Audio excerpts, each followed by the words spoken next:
هو انتوا فين يا جماعة؟ مساء الخير. أنا مستغربكم جدا. أنا قاعد أتصفح اليوتيوب والقنوات والفضائيات، وشايف إن الترند بتاع الرأي العام رايح في حتة تانية خالص. الفنانة الشهيرة اللي بتبيع أعضاء، وزيزو اللي اتنقل من الزمالك للأهلي، وشماتة الأهلي في الزمالك والزمالك في الأهلي، ومواضيع غريبة جدا، والشباب على القهاوي والنايت كلابات والحفلات اللي تحت سفح الهرم. واحنا بنواجه عدو، بنواجه تحديات من كل حتة، حرب مائية وحرب على حدودنا وحرب من أجل الوطن وضغوط خارجية وناس طمعانة في أراضينا. وأنا شايف الشباب بصراحة حالهم مش عاجبني، مزعلني.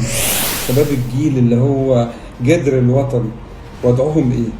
يعني كلهم قاعدين، ما شايفهم بيخرجوا وبيتفسحوا وبيسافروا وبيروحوا وبيجوا، وسهرات ونايتات وافلام اخر تقليعه واخر موبايل واخر شوز ومش عارف ايه. يعني مثلا حدوته عايز احكيها لكم. كنت قاعد بتغدى في مكان، وبصيت لقيت القضيه العامه اللي بيتكلموا عليها مش قضيه البلد ولا قضيه اللي حاصل ولا الكلام من ده، بيتكلموا على موبايل حديث نازل ثمنه شيء وشويات، مش هقول اسمه ولا ماركته، بس ثمنه شيء وشويات، وقاعدين يشوفوا بقى ده هيشتري اللون ده وده هيشتري اللون ده وده هيشتري السايز الكبير وده هيشتري مش عارف ايش السايز الصغير. مش عايز اقول تفاصيل يعني، بس حاجه تضحك يعني.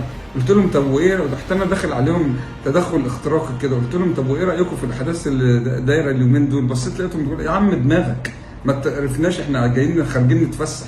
طب امال مين اللي المفروض يهتم بالقضايا بتاعت البلد؟ الدوله بس؟ الحكومه بس؟ الرئيس بس؟ الجيش بس؟ الشرطه بس؟ فين الشعب؟ فين الشباب اللي هو وقود المجتمع؟ ما انتوا بتحاربوا معاه مع الجيش والشرطه والدوله، لازم نكون واقفين وراهم.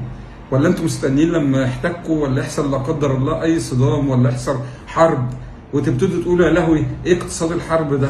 انا بقى خلوني اكلمكم على اقتصاد الحرب ده يا بهوات. اقتصاد الحرب ده يعني هتتنازل عن حاجات كتيره وهتركنها على الرف.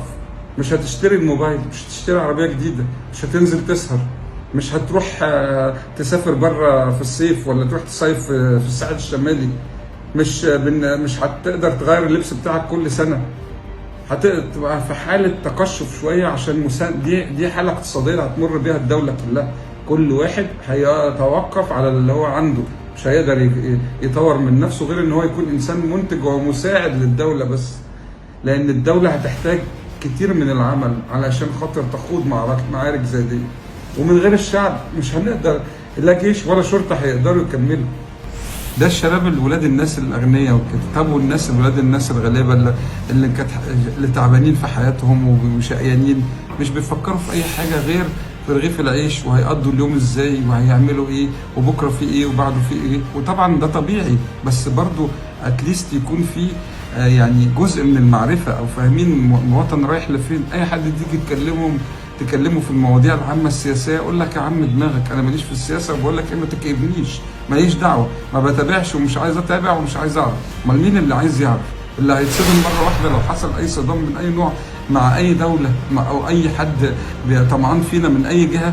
ولا المفروض المواطن يتابع ويبقى عنده وعي سياسي ووعي باللي بتعمله القياده السياسيه والجيش والشرطه اللي بيحموا البلد، كتر الف خيرهم وشايلين على عاتقهم مسؤوليه كبيره جدا.